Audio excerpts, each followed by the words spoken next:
Syadaralun, sebanyak 38 peserta calon anggota KIP yang telah lulus seleksi administrasi pada Kamis 11 Mei 2023 mengikuti seleksi ujian tulis yang digelar oleh Panitia Seleksi Komisi Independen Pemilihan atau KIP Kabupaten Biren.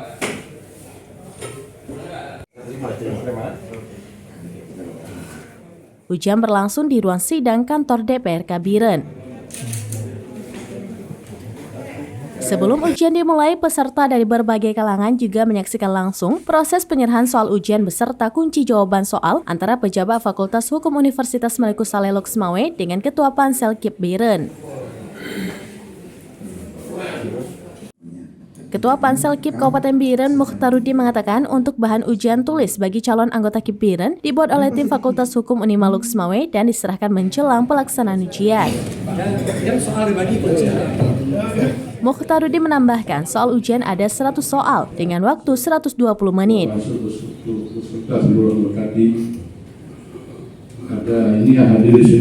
Harapannya proses ujian tulis hari ini bisa berjalan dengan baik dan lancar, seluruh peserta bisa menjawab soalnya. Jadi acara kita pada hari ini sama seperti yang disampaikan oleh Prof.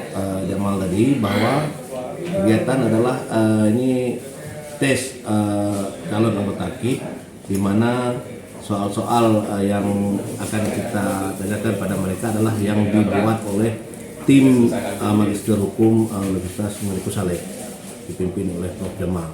Jadi pada hari ini, pada hari ujian, kemudian pada hari tersebut juga diserahkan, dan pada hari tersebut jadi kita tunggu jawaban daripada peserta KIP.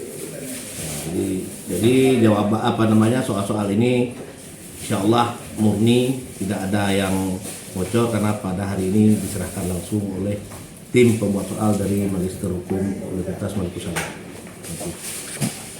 Dari Biren, Ismandin Idris, Serambinews.com.